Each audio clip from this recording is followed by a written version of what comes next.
Hey everyone, welcome back to Multivariable Calculus, and in this session we are going to start the quadric surfaces, which is a subtopic of three-dimensional space. Okay, so let's get started with quadric surface. What are the quadric surfaces and how they are going to help us in this multivariable calculus later? Okay, so quadric surface means 2 degree, right? In 3 dimensions. So for the quadratic surfaces, we should have a 2 degree equation in x, y, and z. Okay, so what are the possible coefficients and terms in it? So you can have x squared terms, y squared term, z squared term, then xy, yz, zx, or only x, only y, only z, and one constant term. So there are these 10 terms possible, right? It means we need 10 constants or the coefficients of these. Okay, so here is it. Ax squared plus by squared plus cz squared plus dxy plus exz plus fyz plus gx plus hy plus iz plus j equals to 0 represents the quadratic surfaces, which is a 2 degree equation. Highest power is 2 in here. So now, depending on these values of a, b, c, d, and so on up to j, these 10 unknown constants, depending on the values of these, we will have different kinds of surfaces. You can have cone, you can have a sphere, you can have a cylinders, right? So all these shapes can be formed from this only. So obviously there is no direct way that we can possibly list all the shapes or surfaces formed by these, but yes, we will discuss some standard equations. Okay, so one by one I will start with some standard equations and I'll show you how they look like and how to draw them. Okay, so let's start with first shape, which is ellipsoid. If you have x squared over a squared plus y squared over b squared plus z squared over c squared is equal to 1. See, this all signs are positive, right? For the x square coefficient, y square coefficient and z square coefficient. All are positive, right? Okay. And on the other side, I have 1. Remember this. So this shape will be an ellipsoid. And the thing is, x squared over a squared. If you put say any of two variable as 0, say y0 and z0. So what you will get in place of x? You will get x square equals to a squared, right? We are finding the x intercepts. So x is a and minus a. So you will have 2 points a 0 0 and minus a 0 0 definitely on the x-axis, right? So in this way you can also find the y and z intercepts as well. Right. So depending upon which of these A, B, C are larger, your ellipsoid will be towards that only. I'll show you with an example. See, let's draw x squared by 4 plus y squared by 2 equals or plus z squared by, let's say, 3 equals 1. So here you got an ellipsoid, as you can see here. This is an ellipsoid, right, in 3D.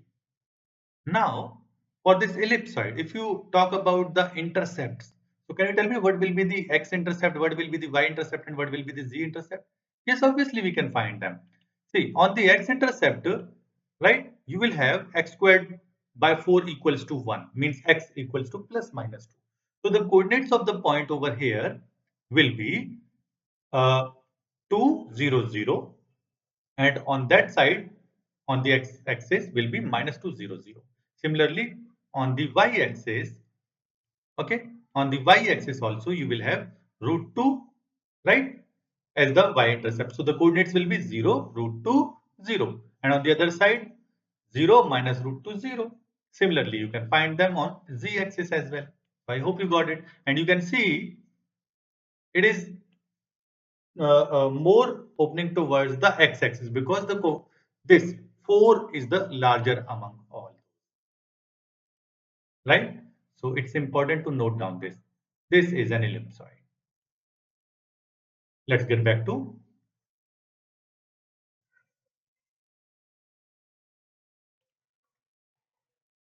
Okay, let's get back to the same. Here I have this, right, as my ellipsoid. Now, next shape is cone. When you have x squared over a squared plus y squared over b squared equals to z squared over c squared. Here if you put the values of either x or y as 0 or y or z as 0, right? So the third variable is also giving you 0, right? So it means there is only one common point in all these axes, which is origin, right? Otherwise, on x or y or z, there is no other point where the surface is going to touch the axis, any of the axis. Okay. So now here, x square over a square plus y square over b square equals z square over c square will make a cone, right? Remember, here the cone is opening towards z, right? So why is that so? Because we have z squared over c squared here. That's the only reason. If you have x squared over a squared plus z squared over c squared is equals to y squared over b squared, something like this. So in this case, your cone will open in this y direction, right? Cone will open in that y direction. That's how you have to make the cone graphic. Okay. Next one, cylinder, circles, right? You remember x squared over a squared plus x squared plus y squared equals to 1. What is that? It is a circle in 2D, right? But if you make the 3D figure, you will get a cylinder, right? Of radius 1 unit and center at 0, 0. Similarly here, this represents what? Ellipsoid in the 2D, right? And based on that, what are the values of A and B accordingly, we will get a cylinder. Okay, I'll show you how. It is not circular cylinder, remember. If the coefficient of x square and coefficient of y square becomes equal, then it is circular cylinder. This time it is not circular, it is elliptic in shape. Right? I'll show you how it works. Here, consider new equation, which is, let's say, x squared by 4 plus y squared by 2. Okay, equals 1. Extend it to 3D. What is it? It is going to be a cylinder, as you can see, right? And this cylinder is not circular cylinder. Okay, it is not circular. So this is the cylinder. But if I make the coefficient of x squared and y squared same, I'll show you the next figure. Let's make the coefficients of x squared and y squared same. Means I'll put 4, 4 for both of these and hit enter for 3D. Now you will observe that the shape this time is a circular cylinder, or you can say right circular cylinder. Okay, here it is, the right circular cylinder, right, with the radius 2 units. Okay, since we have x squared and y squared in this, that's why this is along the z axis. So depending upon the coefficients, we can have another type of cylinder, right? Means elliptic or this circular type. So next one is, after this we have next hyperboloid of one sheet. One sheet. See, what happens is when you have x squared over a squared plus y squared over b squared minus z squared over c squared equal to 1, there is one negative. Can you see the difference this time? Right? So if you have this negative over here, it means you will get an hyperboloid of one sheet along the z direction. Okay, z direction. So here this is what you got. So this time if you put any of the, let's say, y and 0, so yes, you are getting some intercepts. Can you see? If you put y0, z0, you have a and minus a as the values of x. It means x intercept means this point over here is going to be a0, 0 and there is one more point on the other side which is having the coordinates minus a0, 0. Similarly, on y also you can find the intercept, right? On the y also you can find the intercepts. Okay, so this is the hyperboloid of one sheet. Remember, if one of the coefficient of either x square or y square or z square are negative, your hyperboloid will open towards that axis. Okay, remember. Now, next one is, okay, I'll show you with an example as well. We have x squared by 4, let's say, plus y squared by 4 minus, let's say, z squared by, say, 7. Okay, consider this one. Yes, here is your hyperboloid of one sheet. The most important thing that you need to know is what are the x and y intercept and what is the shape. Is it opening towards x axis or under what condition it will open towards y axis? Okay. Next. Next shape is that hyperboloid of two sheets, not one, two sheets. In this case, two of the coefficients of either x squared or y squared will be negative. So here, as you can see, we have negative x squared and negative y squared coefficients, right? So this is hyperboloid of two sheets. And since this is positive towards this, so in this case, it will open towards the z-axis.